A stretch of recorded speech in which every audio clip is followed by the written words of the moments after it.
அவாம் ஆயுதனம் வேதா ஆயுதனவான் பவதி பர்ஜன்யோபா அவாம் ஆயுதனம் ஆயுதனவான் பவதி எம் பர்ஜன்யம் வேதா ஆயுதனவான் பவதி ஆபோதை ஆயுதனவான் பவதி ஏவம் வேதா ஆயுதனவான் பவதி சம்பத்சரோ பாஹம் ஆயுதனம் ஆயுதனவான் பவதி சம்பத்சரஸ்யாயுதனம் வேதா ஆயுதனவான் பவதி ஆபோதை சம்பத்சரஸ்யாயுதனம் ஆயுதனவான் பவதி ஏவம் விதகம் ரோதத்யோஹ அக்னிம் புராதயின்னோ சித்தா கிரண்யரூப அவசேதுணத்வம் ஓம் விவரிவோத்தம வேதாச்சர்வோம அகிலாண்டபடி பிரம்மாண்ட நாயகா காமநாத பிரியா காமநாத உதாரயா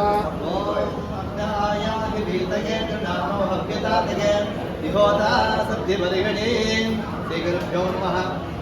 हावु हावु हावु आद्यदोहम् आद्यदोहम् आद्यदोहम् मूर्धानन्दायि वानतिं पृथिव्याः वैश्वानराः ऋताः जातवतिं काविन्दम्राः रामति तिञ्जनानाम्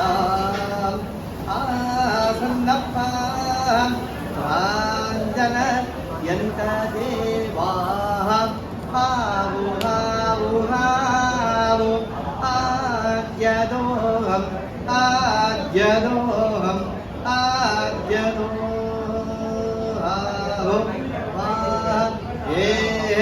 आद्यदोहम् आद्यदोहम् आद्यदोहम् हरि ओम्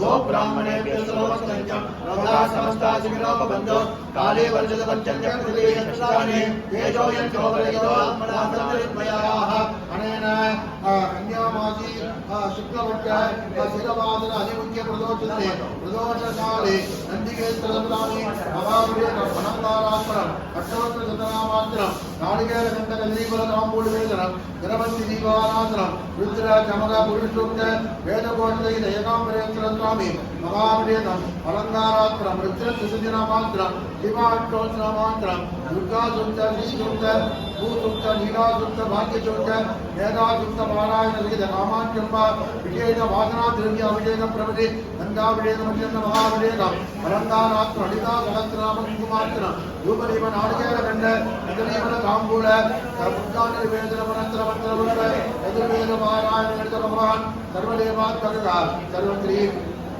कामाक्षम्बासमेत एकाम्बरेश्वरस्वामी सुप्रीताः सुप्रसन्नाः वृन्दावन्तु सर्वश्री कामाक्षम्बा एकाम्बरेश्वर पादारविन्दार्पणमस्तु यस्यत्प्रत्याच नामोच्च अवपूजाक्रियायजो न्यूनं सम्पूर्णतां शान्ति सत्योगण्डेशवच्चनात् मन्त्रहीनं त्रियागीनं भक्तिहीनं यज्ञरण्यमया देव परिपूर्णं तदच्यते प्रायश्चित्तामशेषाणि अवकर्मार्थकानि वै तानि रेखामशेषाणां श्रीकृष्णानुस्मरणं परं कृष्ण कृष्ण कृष्ण गोपिका जीवनस्मरणं गोविन्दा गोविन्दा जानकीकान्तस्मरणं जय राम राम अलकर्णमं पार्वतीपदये सद्गुरुस्वामिनः आञ्जनेयस्वामिनः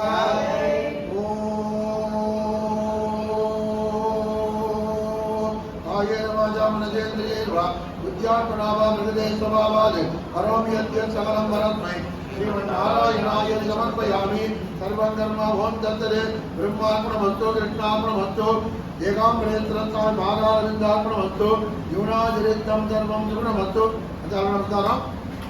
நம்ம கோயிலில் இந்த வருஷம் விஸ்வாசத்தை ஆரம்பித்து கிட்ட ஜன்மாட்சி மகோத்சவம் விநாயகி மகோத்சவம் சாரதா நவராட்சி மகோத்சவம் நூறு மகோத்சவம் நல்லபடியாக சிறப்பாக நல்லபடியாக வெகு விமர்சையாக எல்லாம் நல்லபடியாக நல்ல அலங்காரத்தோடையும் இதெல்லாம் திரைகள் நல்லா பண்ணி மத்தாலாம் கலந்துட்டு நல்லபடியாக நடந்து முடிஞ்சாச்சு. அதோட இப்போ பட்டா சனிக்க மகோத்சவம் 4 வார சனிக்க உற்சவத்தில் இன்னைக்கு 3வது வாரம், இன்னும் ஒரே ஒரு வாரம் பாக்கி இருக்கு. அந்த பட்டா சனிக்க மகோத்சவம் பட்டா சனிக்க மகோத்சவத்துலையும் இன்னும் ஒரு வாரம் இருக்கிறதுனால அதுலேயும் கலந்துட்டு பகவான் 7 மணி நேரம் அனுக்கிறத அடையணும். நீங்கள் ஒரு வாரம் தான் வந்து ஒரு வாரம் பாக்கி இருக்கு. அதை தொடர்ந்து சந்ததிக்கு முகூர்த்தம் தீபாவளிக்கு மறுநாள் சந்ததிக்கு முகூர்த்தம் ஆரம்பிக்கும் போது இப்போதைக்கு தற்சமயத்தில் நம்ம கோவிலில் மாசாந்திர உற்சவங்களான இந்த உற்சவங்கள் இன்னும் பாக்கி இருக்கு. அதுல அந்த வகையில வர்ற திங்கட்கிழமை இன்னைக்கு சிதம்பரத்தில் நடராஜருக்கு பிரதான மூர்த்திக்கு வந்து வருஷத்துல 6 நாள் மட்டும்தான் பிரதான மூர்த்திக்கு அபிஷேகம் பண்ணுவாங்க. அந்த வகையில் அந்த 6 நாள்ல நம்ம கோவில் நம்ம நடராஜரை வச்சு நம்ம சின்னதாக இருந்தாலும் நம்ம நடராஜரை வச்சு நடராஜருக்கு நம்ம அபிஷேகம் பண்ணிட்டு இருக்கோம். அந்த வகையில் அந்த நடராஜர் அபிஷேகம் வர்ற திங்கட்கிழமை அன்னைக்கு 6ஆம் தேதி அன்னைக்கு கார்த்தால 7 மணிக்கு நடராஜர் அபிஷேகம் இருக்கு. சிதம்பரத்தில் இருக்கிற மாதிரி நம்ம கோவிலில் நடராஜருக்கு கார்த்தால 7 மணிக்கு. அன்னைக்கு பௌர்ணமிக்கு சாயங்காலம் 5:30 மணிக்கு எப்பவும் போல அம்பாளுக்கு அபிஷேகம் சகஸ்ரநாமம். அன்னைக்கு சத்யநாராயண அலங்காரம், அதுவும் சாயங்காலம் 7 மணிக்கு சத்யநாராயண அலங்காரத்துக்கு உண்டான பூஜைகள் நடக்கும். அதை தொடர்ந்து சங்கடகர சதுர்த்தி 10ஆம் தேதி அன்னைக்கு சங்கடகர சதுர்த்தி. அந்த சங்கடகர சதுர்த்திக்கு நம்ம சுக்லதேவிக்கு ஹோமம் பண்ணுறோம். அந்த சங்கடதேவி ஹோமம் எப்பவும் போல 6 மணிக்கு நம்ம நடக்கும். அந்த 6 மணி நடந்து முடிஞ்சதுக்கப்புறம் பிள்ளையார் இங்கே காத்தாலே அபிஷேகம் பண்ணுறோம். இப்போ நம்ம கொஞ்ச நாளாக எல்லாமே சங்கட சதுர்த்தினாலே சாயங்காலம் தான் அந்த சந்திர அஸ்தமனத்தை வச்சு தான் சங்கட சதுர்த்தியை போடுறான். சந்திர அஸ்தமனம் தான் அது முக்கியம், அதில் முக்கியம். அதனால சாயங்காலம் பண்ணுறது ரொம்ப விசேஷம். நம்ம வசதியெல்லாம் இல்லாமனால பண்ணாமல் இருந்தோம். இப்போ அதை பண்ண ஆரம்பிச்சாச்சு நம்ம. அதனால இப்போ ஒரு கிட்டத்தட்ட ஒரு 3-4 மாசமா சங்கட சதுர்த்தி அன்னைக்கு இங்கே இருக்கிற பிள்ளையாருக்கும் நம்ம நம்ம கோவிலை சார்ந்த கற்பக விநாயகர், அந்த முறையில் இருக்க கற்பக விநாயகருக்கும் நம்ம அபிஷேகம் பண்ணி அர்ச்சனைகள்லாம் பண்ணுறோம். அந்த வகையில் அன்னைக்கு சாயங்காலம் 7 மணிக்கு அப்பமா 7 மணிக்கு இங்கே இருக்க பிரதானமான பிள்ளையாருக்கு 7 மணிக்கு அபிஷேகம் பண்ணிட்டு மனதாரம் அஷ்டோத்திர அர்ச்சனை பண்ணுறோம். அதுக்கு வந்து அங்கே கற்பக விநாயகருக்கும் அதே மாதிரி அர்ச்சனை பண்ணி இது பண்ணுறோம். அப்புறம் மற்ற விஷயங்கள்லாம் அப்பப்போ நாங்கள் சொல்லிகிட்டே இருப்போம். அதனால அவசியம் இந்த விசேஷங்களில் கலந்து எல்லா பகவான் எடுக்கிறது அறிவிக்கிறோம்.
சத்யாய